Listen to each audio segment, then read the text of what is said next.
most accurate war film ever made left out 300 men who were actually there.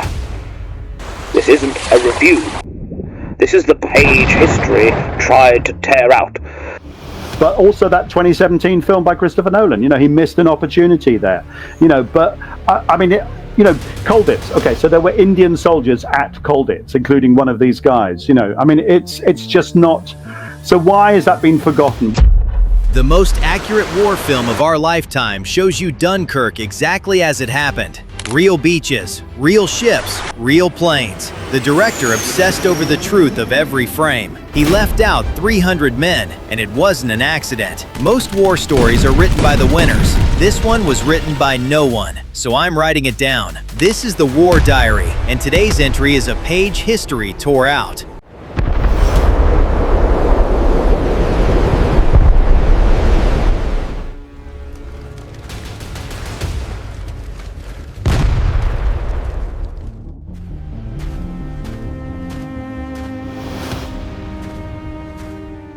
May 1940. The German army is cut through France in 11 days. The entire British force, hundreds of thousands of men, is trapped against the sea at Dunkirk with nowhere left to run. Over 9 days, more than 338,000 soldiers are pulled off that beach. Churchill calls it a miracle of deliverance. School children still learn it as the moment plucky little Britain stood alone. But Britain never stood alone. Of the roughly 5 million men who served the British Empire in that war, almost half came from South Asia. The army on that beach was never just British. It was Indian, African, Caribbean. And on the 28th of May 1940, walking 4 miles down that same bombed-out harbor you've seen in every film, right past the jetty Christopher Nolan rebuilt for his set, was a 6-foot Muslim officer leading around 300 Indian soldiers. And now comes the astonishing part.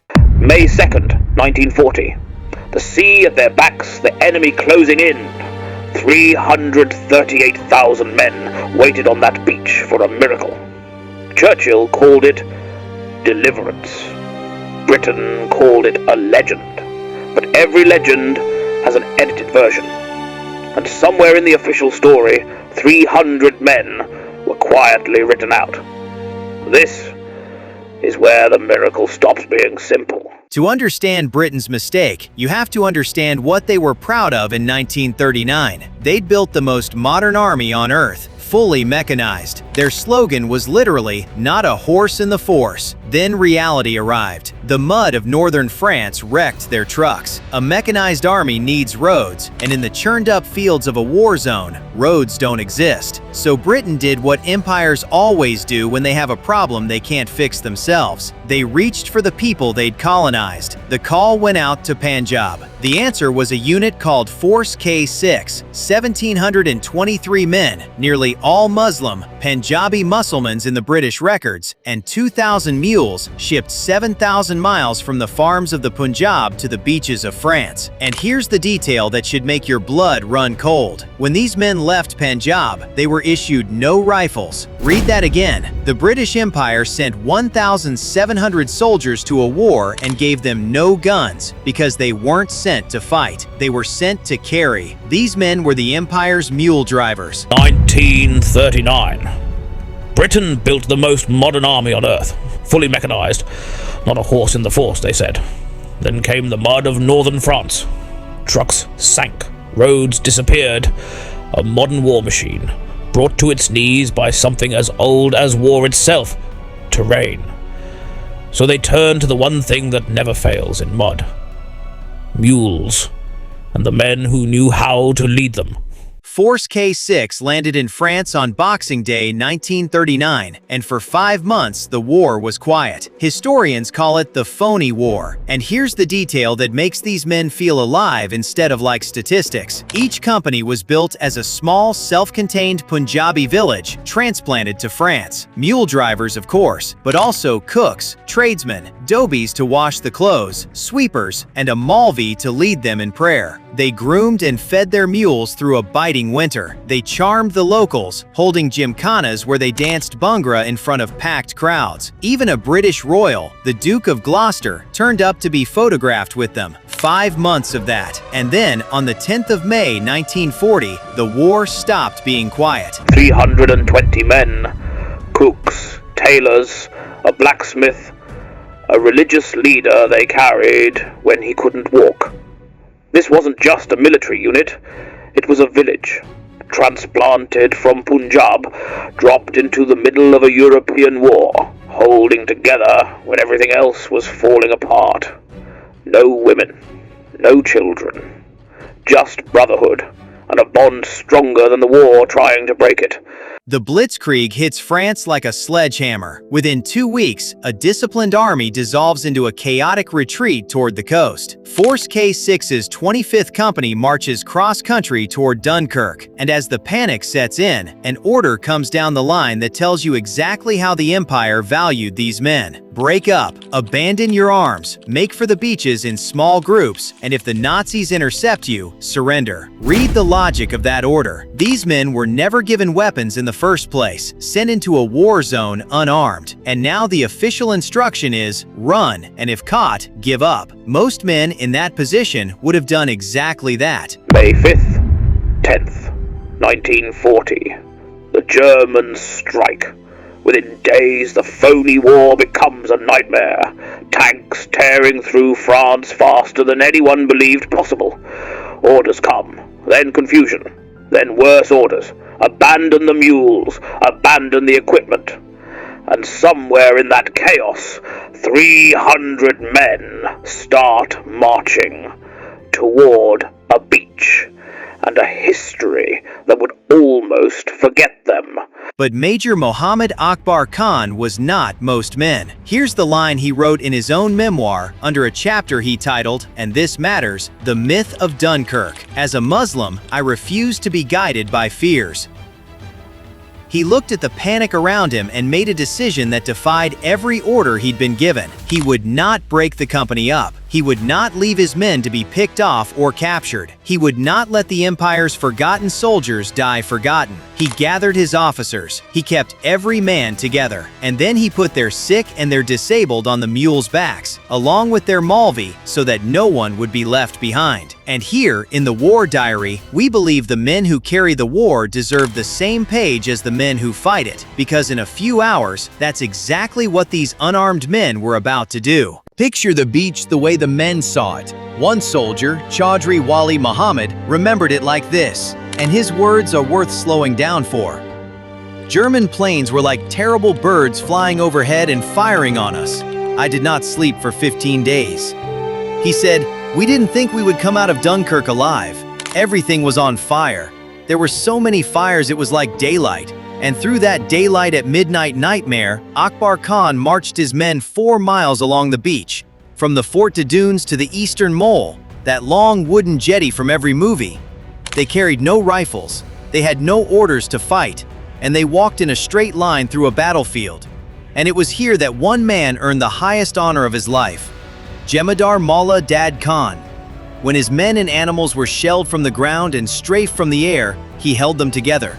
His citation praised, in the formal language of empire, his magnificent courage, coolness, and decision. Coolness. In the middle of a rout, with everyone around him running for their lives, this unarmed man kept his head and kept his men alive. They boarded in small groups through the early hours of the 29th of May, the 3rd day of Operation Dynamo. By 2 in the morning, the last of them had left the sand. By 9, they were stepping onto the quayside at Dover. And here's the detail that will stay with you. Not a single man was lost. 300 soldiers marched through a burning city under German fire, unarmed and unsupported, and every one of them made it out alive. And the moment their feet hit English soil, they didn't collapse, they didn't cry. Akbar Khan wrote that his men sang and danced on the quayside at Dover, Punjabi folk music right there on the docks, until, as historian Guy Bowman records, even the British spectators joined in. Here's where the story should end. Saved, celebrated, remembered. It's where it gets erased. For the next 3.5 years, these men were actually famous in Britain, paraded through 61 towns and cities, featured in Pathé newsreels. A celebrated war artist painted 2 of them and hung the portraits in the National Gallery. A soap company used their faces in its ads. So Britain did remember them, just long enough to be photographed, and then it forgot them. In 2017, Christopher Nolan made the definitive film about Dunkirk, praised for its accuracy, and there is not a single Indian soldier in it. And before you say, it was just a film, understand what that omission did. It didn't just leave out 300 men. It confirmed, for a new generation, the lie that this was a white story. That when Britain stood alone, it genuinely stood alone. So why were they forgotten? This is the part nobody tells you, and it's the ugliest part of the story. 1. They weren't frontline fighters. They were supply troops, the men who carried the war on muleback. And history always treats the men who carry as less important than the men who kill. 2. The Dunkirk spirit was propaganda. It needed a plucky island standing alone. Imperial soldiers in turbans complicated that story. They reminded Britain it wasn't alone at all. It had an empire. 3. And this one hits hardest. The countries that should have remembered them had their own reasons to forget. In India, the war was buried under the fight for independence and the horror of partition. In Pakistan, it was dismissed as a British affair. Guy Bowman put it plainly. The trauma of 1947 wiped out everything else. The men who walked through fire to save Britain were forgotten by Britain, and then forgotten again by their own people. And the cost wasn't just memory. Companies of Force K6 that couldn't reach the coast were captured, held in prisoner of war camps across France, Germany, Italy, and Poland. And remember the mules. 2,000 animals that carried the British Army through its darkest hour, that marched 7,000 miles from Punjab and survived the bombing and the chaos. They couldn't be evacuated. They were ordered abandoned on the beaches as the ships pulled away. So here's the honest accounting of Britain's mistake. It wasn't one bad decision in a single moment. It was something slower, and in some ways worse.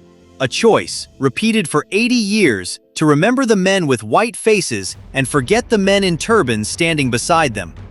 The miracle of Dunkirk was real. The 338,000 who were saved is true. But every number you've been taught, every film, every textbook, is incomplete. Because around 300 of the men on that beach weren't British. They were Indian, and they weren't in the count. Guy Bowman spent 5 years in 5 countries tracking down the lost photographs of these men. When asked why 300 soldiers matter, he said something worth leaving you with. The significance of the Indian soldiers doesn't lie in their numbers. It's in the simple fact that they were there, as Indians, as citizens of the empire, with a Mulvey and Pagras, and a whole different way of looking at the world. 2.5 million Indians served in the Second World War, the largest volunteer army in human history, and almost none of them are in the stories we tell. Dunkirk is where that story begins. 300 Muslim men, sent unarmed into a war that wasn't theirs, who refused to surrender, marched through fire, and saved every single one of their brothers. And the only reason you're hearing about them now is that no one kept telling the story. If this is the first time you've heard of Force K6, then you just did the thing that keeps them alive. You remembered them. Now do the second thing. Share this page, not because it helps the channel, but because the reason history forgot them is that nobody kept turning the page. This is the War Diary. We don't do the comfortable version of history. We write down the pages war tried to bury. The soldiers, the medics, the civilians, the prisoners, the heroes history forgot to remember. If you believe stories like this deserve to survive, subscribe and turn the page with us. I'll see you in the next entry.